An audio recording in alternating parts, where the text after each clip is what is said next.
snap. We're back with the Marvel Snap video, and I know I'm full screen, Timmy. Don't freak out on me. I can explain. Today, we're not doing gameplay. We're actually going to be talking about the new patch. I'm going to have to go over Discord because I don't think this information is on the actual official website, but I want to go over some balance changes and some other stuff as well. It's a pretty significant patch that's going to have a lot of repercussions, and I also streamed for way too long today, so I don't have time to make a video unless I want to have it uploaded at like midnight or some shit, so it kind of like wins, or it's a win-win situation, English. So yeah, without further ado, that transition, and... yeah, I don't know what happened. Like, I actually was streaming, and then all of a sudden it's like 9 p.m. for me. Just so you understand, like, I normally finish my streams at like 7, so I went 2 hours overboard, and I didn't even realize. I was like rambling at one point. It was a really fun stream, though, as we got to try out some of the cards that were changed here, specifically Sandman, which we're going to talk in a little bit. And I got content for tomorrow's video onwards, but I figured we would discuss this patch since there's a lot going on. And, you know, hopefully my audio and everything is working because I like doing this video very improv mode. But, yeah, here we have the general updates. I zoomed in so you guys can see as well. Can you see my mouse? Now you can. Some cards have gone from Series 5 to Series 4 and from Series 4 to Series 5. There's been a downgrade, which means they are way more accessible. From Series 5 to 4, we have Silver Surfer, Null, Darkhawk, and Sentry. Now, Silver Surfer is very good news for people who did not purchase the Season Pass. I believe a couple of months ago. Even though Silver Surfer got nerfed, I still think he's very much playable for anybody who enjoys that sort of playstyle. I haven't played Silver Surfer in a long time. I'm too hipster wannabe for it, so I don't think I will be soon. So even though I got a pixel Silver Surfer to showcase off, I'm not really in a hurry, so it doesn't really affect me anyways because I got the card anyways. I don't have Null. But from what I've seen, it doesn't really, like, it's not better to play Null than to play Death Wave in Destroy decks. Maybe, I mean, there's some potential to it in that regard. I haven't been able to experiment with it personally. It is a card that I think you can have some fun with, but it's never really been worth the 6,000 tokens for me. So now that it's 3K, maybe I'll consider it. Honestly, like it is an exciting card, but there are other cards that I think I'm more excited for personally. I do have Darkhawk. It is a solid purchase, even after the nerf that it got. It is definitely was one of the better Series 5 cards, and I think it still is. And then we got Sentry. This is low-key the one that I'm most excited about personally because I want to try Sentry into Viper. It's probably going to be terrible, but I love the idea of incorporating Sentry in a deck that can use that to just give that to the opponent, or I can just eat it up with Carnage. Overall, I think it's a really, really fun card that I want to mess around with. Definitely not worth the 6,000 tokens. Probably not worth 3K either. Let's be real. But maybe I can open it. You know, not copium. Maybe I can actually just open it in a collector's token, and it's gonna be fantastic. You know, I will believe. And then the Helicarrier, because I got these two, Agent Coulson and Maria Hill, but the Helicarrier is now down to Series 3. I would definitely be down to paying 1,000 for Helicarrier. I want to try out the card in discard archetypes, though I think now that it's Series 3, it should be relatively easy for me to get, since I do have a full Series 3 collection. So I will be excited to play around with the card. Took me a long time to get it, and that's neat. And that's it for like the transitions. Obviously, Thanos stays at Series 5. You know, they know what they're doing with that. And I guess I'll have another video in which I discuss the monetization system in Marvel Snap. I feel like, it's not doing me any good spreading out my negativity about it, even though I view it as, I personally view it as common sense, but, apparently not everybody agrees that this monetization system is not really, it's not great. Let's just leave it at that. Like, I have a video in which I talk about things. I'm not the biggest fan of Series 5, and I'm certainly not the biggest fan of every new card being released onto Series 5. But we'll leave that for another video, and at least we got this stuff to mess around with. But let's move on to the well. First of all, Mysterious Illusions will now use your Mysterio variant.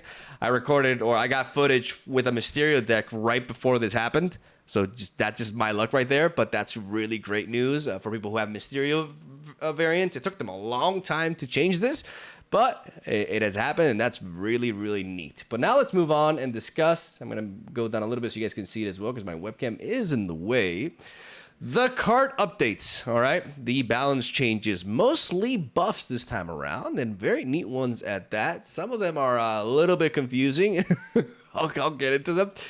But yeah, first of all, the only nerf on this list is to Darkhawk. This is kind of confusing because we have stuff like Shuri.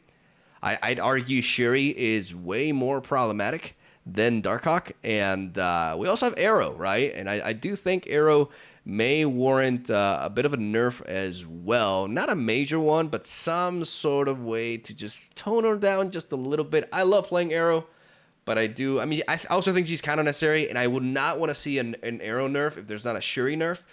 But, I'm just kind of surprised that they went for Darkhawk instead of Shuri. That's just shocking to me because right now the top two decks are Thanos and Shuri, right? And one of them got buffed, and the other one got ignored, and they decided to go after like I guess the third best. I don't know, but it's the third best by far.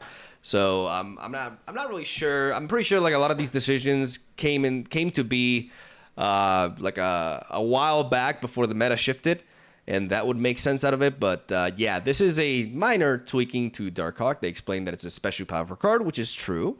And, we prepared for this balance change before the Silver Surfer and Zabu nerfs went live, which makes sense, right? Because this card was extremely powerful back then. I think this card seems relatively fine now, but I don't think this one power nerf is really going to hurt it all that much. And I think it's fair considering, the card easily like stays at 7 power without you having to do anything.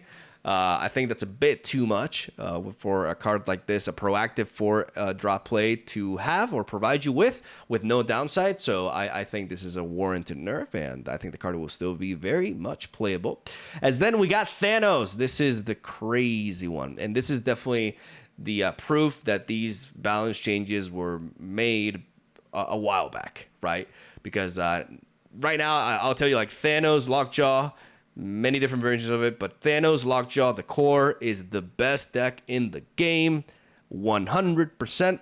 And yeah, now Thanos is 11. I think I understand they want people to play Thanos instead of the stones, but let's be real here.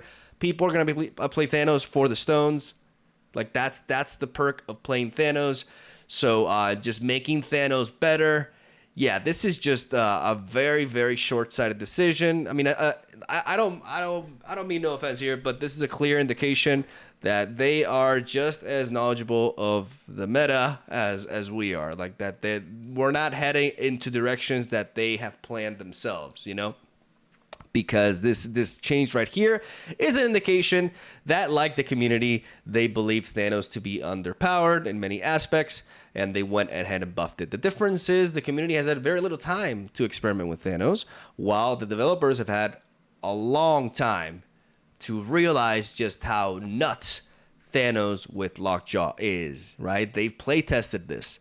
So I'm gonna be a bit rough on them for this because they should do better. Honestly, they should be aware because it doesn't take long to realize, especially because of how automatically you reach the conclusion that, Lockjaw is good with Thanos stones. Like, that is the way to play the deck. Like, that is how you actually benefit from it. The thing is, in this game, because card acquisition for new cards is so slow, because Series 5, it takes a long time for the community to actually optimize certain cards that, only very few people get at the very beginning, right?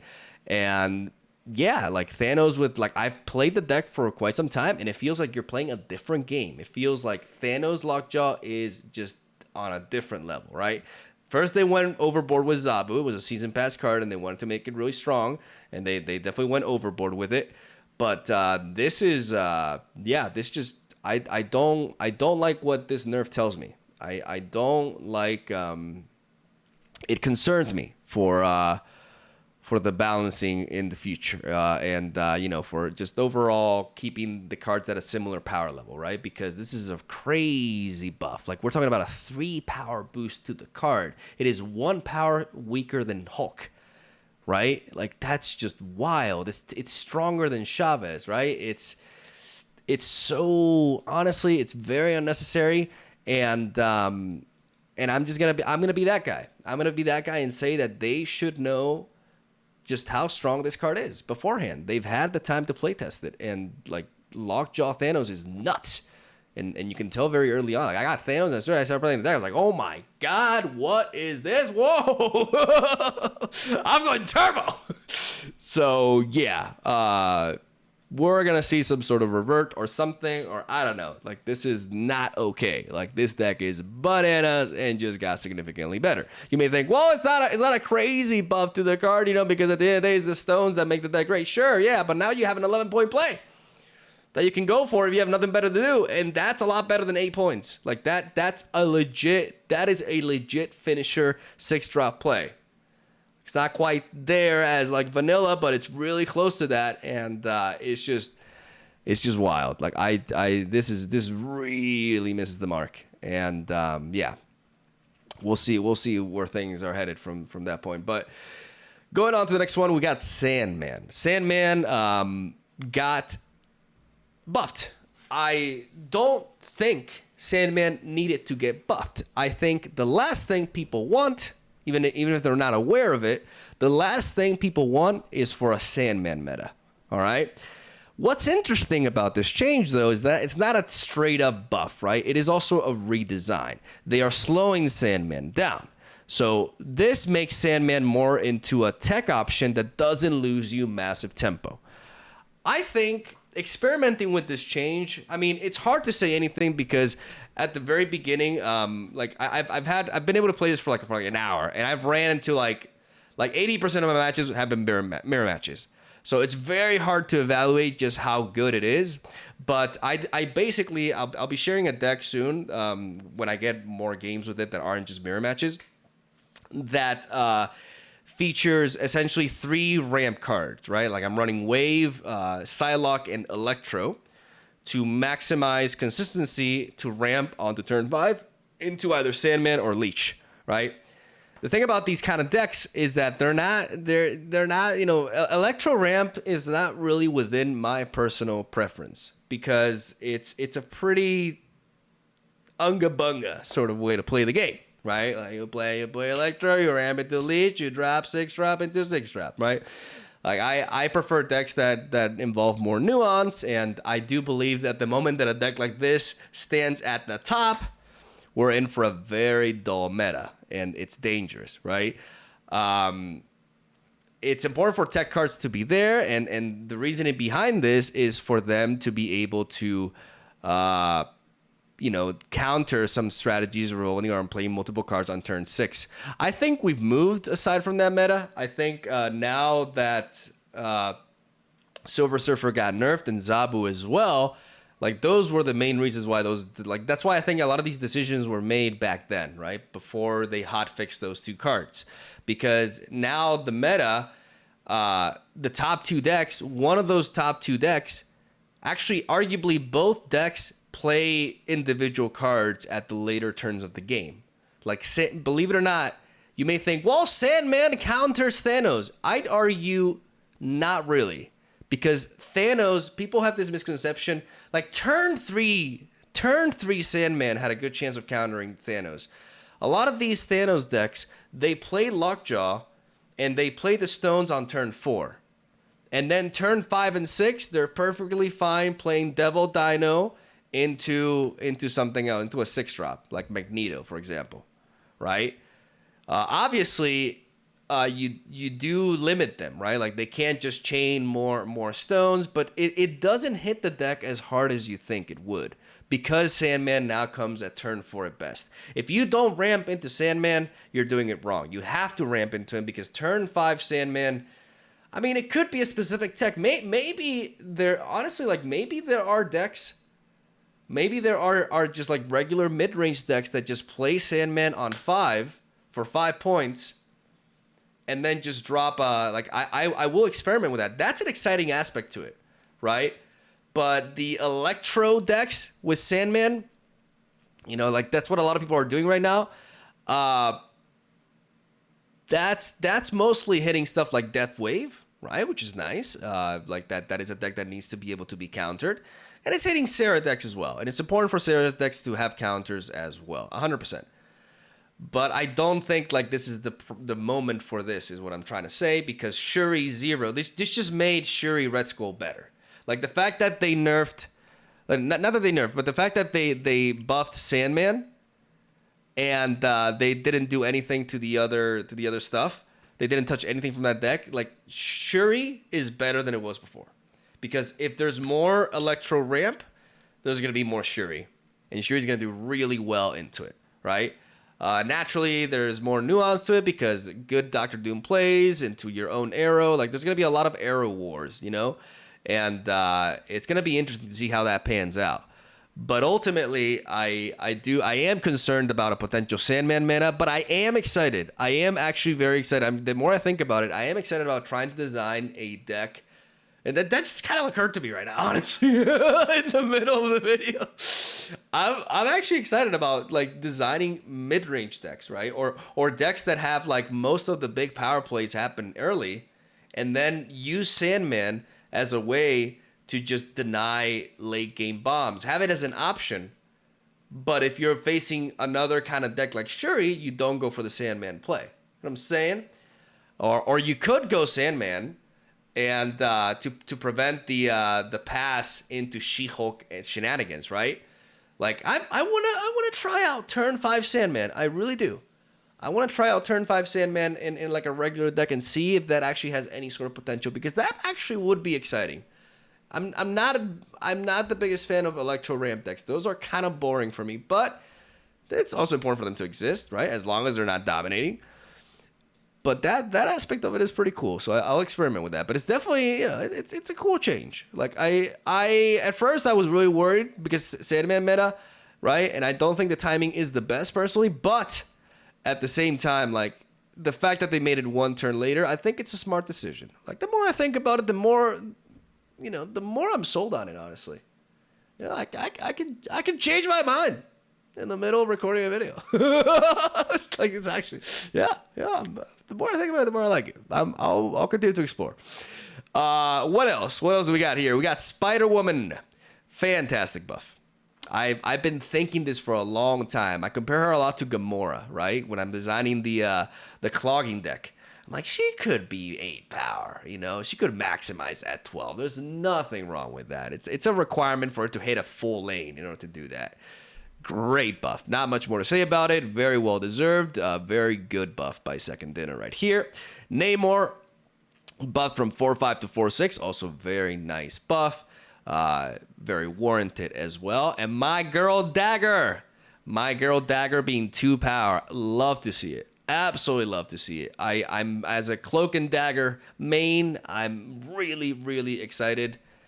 And you know, I'm eager for that. So, you know, love the buffs, and for the most part, the Thanos one, you know, I may have been a little bit harsh about it, but I just feel like they should be aware of this card's power level. They don't need to wait for the community to figure that out. Like, it's their job to know that when they design cards like this. And yeah, this is just a crazy change that to the best deck. Like, that's honestly, like, they deserve criticism for that. You know, you may not agree, but they do. And now they changed the text only update to Yondu to now destroy the top card from your opponent's deck. Now it's described. This also should have happened. Now it's clear that Yondu synergizes with death, and they intended to stay that way. Because I've heard rumors going both ways. Like, oh, no, this is they want it to work that way, but I've heard a lot of people say, no, they actually don't intend it to synergize like that. Now we know. Now we know where they stand, and that's good. And just text only update, which is fine. Location updates. I've actually ran into this, and this is fantastic. The Sakaar now is after this turn, right? So it doesn't happen immediately, which means when you see Sakaar, you can actually try to get some low curve stuff out of your hand, so you enhance your chances of hitting something big. I love this change. Absolutely love it. It's also good because of effects like Storm and Wave, right? Of revealing a card mid-turn and all that stuff. Like that's also, but I also love like the gameplay implications of this, but far beyond that. I think this is a phenomenal change to the location. I'm really happy to see it. We see a bunch of text-only updates that have no functional changes, and then this eluded me at first, right? Because they should have put this before this, in my opinion. But for those of you who didn't see it, you Clintar symbiote, which is the one that at turn 4 merges everything into a symbiote, is now 4 costs instead of 1. Very relevant, because that means that Killmonger does not just feed on it like crazy. Very good change, I think. I think Killmonger is already good enough on its own and doesn't need to just be giga broken when this location pops out. And I really, really like it as well. Bug fixes. A bunch of them are bugs that, that are very good for them to be fixed, English. But this is the important one, ladies and gentlemen. This is where we're going to be ending the video at. Absorbing Man's effect can now be doubled by effects like Wong, Kamar, Tak, and Odin. Yes! I didn't know this was a bug. I hope that it wasn't a bug, but I didn't really think too much about it. I was just sad when I learned about this, and I kind of moved on, because Absorbing Man is a really exciting card. For deck building, this is amazing, guys. This is absolutely amazing, because this offers a lot of potential. And a lot of cool combos can be enabled now, can be made more consistent with this, and I am gonna love experimenting with this shit. It's gonna be really, really fun, and I just love that they did this. Fuck yeah, PG, and yeah, stature is released, so we'll mess around with her in 2027. All right, so that is essentially that. We got to a little bit of 20 minutes, but I think, sorry, I don't know if I extended the Thanos rant a lot, but I feel like, this was a big miss. And, I kind of changed, didn't completely, but kind of changed my mind on Sandman in the middle of the video. It's actually quite exciting, because of that. And overall, besides the Thanos change, everything else pretty damn great. And I'd hope to see, honestly, more buffs like these, more buffing underplayed cards. And yeah, that's I'm more of a fan of buffs than nerfs, if you're wondering. I'd rather them buff other stuff than nerf a lot of stuff. And I really, really like a lot of the things that they've done here, and I hope to see more of this in the future, man. I love these changes, especially minor buffs, and I love it when we see these stop. Hopefully this happened more, so we could get cards a little bit quicker, but what are we gonna do? So I'm gonna stop rambling. Thank you guys for watching. Let me know what you think about the patch, and I'm gonna stop rambling. Love ya. Thank you for sticking around. I'll see you guys tomorrow.